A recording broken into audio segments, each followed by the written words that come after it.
because there is so much to celebrate. Just like this small battlefield pick here to start between these two players. Oh. So right now just looking for a down throw, up air, just trying to find a combo string, but Napper's doing a really good job, right, controlling these platforms, at least for a second. Good up smash by GoldKarp there. Just both players going very back and forth right now. Out, Napper trying to get off the corner, gonna find the nair. That one's safe, except on parry and just resetting to neutral for a second. But these two players are scrapping, right? Yeah. They're not holding back, they're not playing neutral, and they're just going at each other. Exactly, yeah, that's the best way to play, especially with a character like Incineroar. I mean, right, like sometimes you just gotta hold and a forward good up smash spot dodge read. I'm sorry, that caught the very end of the hitbox. That was crazy. Sometimes people forget how silly some of the hitboxes in this game can be. Oh yeah, you were talking about Weefer earlier. Weefer has some jank-ass hitboxes. Oh yeah, and I'm a Snake player, so I'm familiar with crazy vertical hitboxes. And the last hit, speaking of crazy hitboxes, always the last hit. It's always the last hit you forget about. It always is, but you're not going to forget about the rolling whip. And yeah, that was not optimal DI, I'm just going to say right now. Not very optimal now. Oh, and costing Napper the stock, so now down 3 stocks to 1, just trying to get on the board. The down smash not going to do it, but buffering the side B out of the jump to conserve the momentum into the blast zone Raptor. That's unfortunate. You didn't see it, but GoldKarp tried to down throw up beam. Oh, and Napper evens that out quickly. Yep, just like that, right? You got burned down to the blast zone. It doesn't matter you're a fire type because you can't deal with that much heat. Napper bringing it right back to even, just trying to find anything, playing off the ledge here in the corner. Incineroar does have the revenge though, so you can't. Oh my God. Jesus Christ. Well, I guess you can't do too much of anything if you eat an F smash. That was for sure a sweet spot. There's no way Rob would have died that early. Oh, it was absolutely a sweet spot.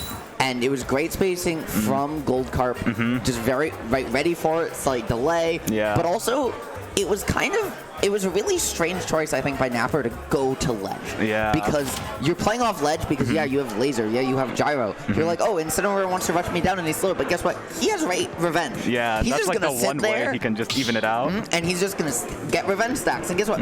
When you have max revenge stacks, all your moves don't just become stronger, they become safer.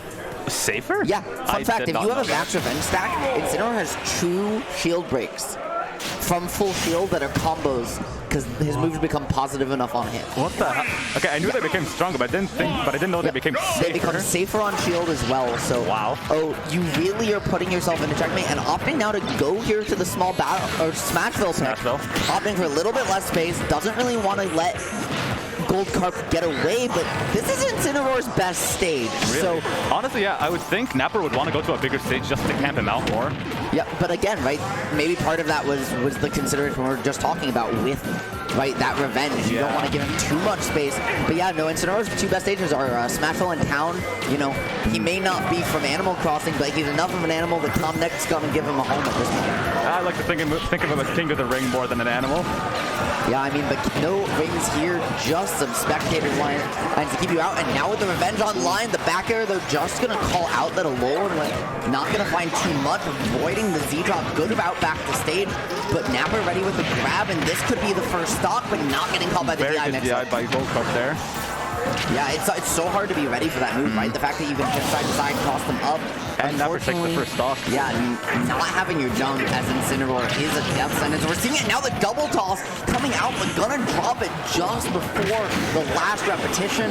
That up smash coming out again from GoldKarp. Very good up smashes.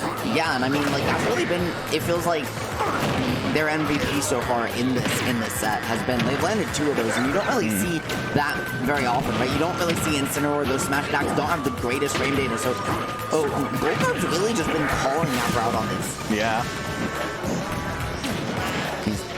Napper trying to stall in the air, not working out. I miss a grab. You miss a grab. It might be a birthday, but no hugs in the house today. No.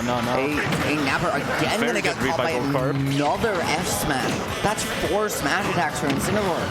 Or Napper's got to make some adjustments and stop holding forward off ledge because that's number 5. Gonna take the stock. And just like that, GoldKarp is in position to seal this set out. unless Napper can make it happen, but we know he can because he did it last game. Exactly, yeah. Ooh, fair. He called out the match that time and evens it out again. And now you've got Gyro in hand, right? We saw the double toss come out before. Will he get the triple? So he's looking for the combo. Gonna have the opportunity. Is he gonna drop it? The answer is maybe not, but a little bit slow, and the up the armor gonna allow you to get out of the combo. That being said, still 83%. This is Napper's window to get back into this game, potentially the set. However, Incineroar also very capable of dishing that out. Yeah, he can take it and he can dish it out. Yes, he can. Ooh, and a very good back air by Napper there. Even bringing it back to 1-1, one more game for each of them.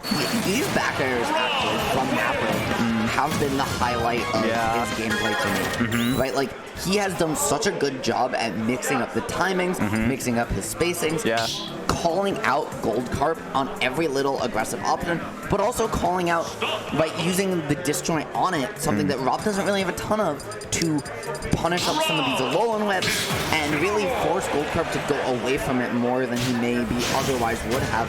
We saw them get punished a lot in game number 1, and we saw I think 1 come out in game 2. So, you know, now just opting to go back to small battlefield after Rob takes that Smashville pick, and this is now it's all on the line. $10 and all. $10 and all. You can buy a lunch money for that. Or in the case of Napper, he just used them to buy magic cards.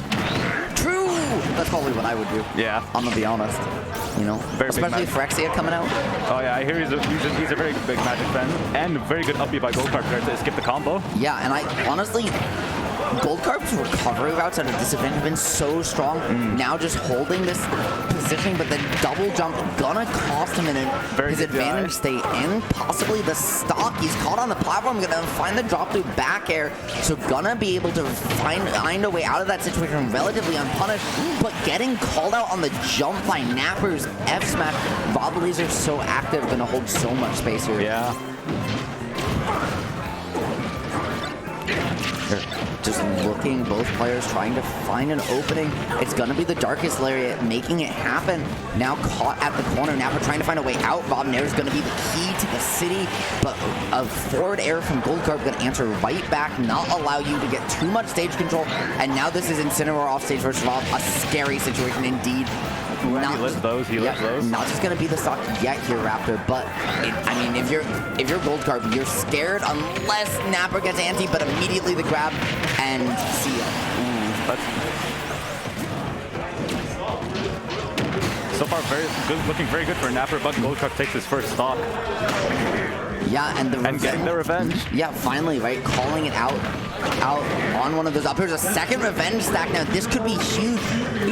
So safe on shield, so much damage. He unfortunately lost the revenge. Yeah, I was gonna say he immediately got grabbed, but got him, as you said, that one more stack coming out. But at 94, you have to find a way back. You were so close to closing out a 2-0, but now you're down a whole stock. You're at kill percent. You cannot get hit here against this big robot. Or his tiny spinny little friend. Yeah, well, I mean, sometimes right, big things come in small packages. Exactly, yeah. You know.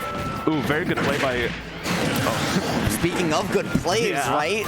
I was gonna say, good play by GoldKarp to use the gyro to get some revenge, and he immediately uses it right there. Calling out another up air with these revenges is GoldKarp started to catch on to Napper's timing, making an adjustment when it matters most, but now put in the corner, has to find a way out between this gyro, and unfortunately... Gyro not closing it out for Napper. Yeah, tried to jump over, it got caught just by that inner lip, and he was at such a high percent, it put him in a tech situation. Yeah.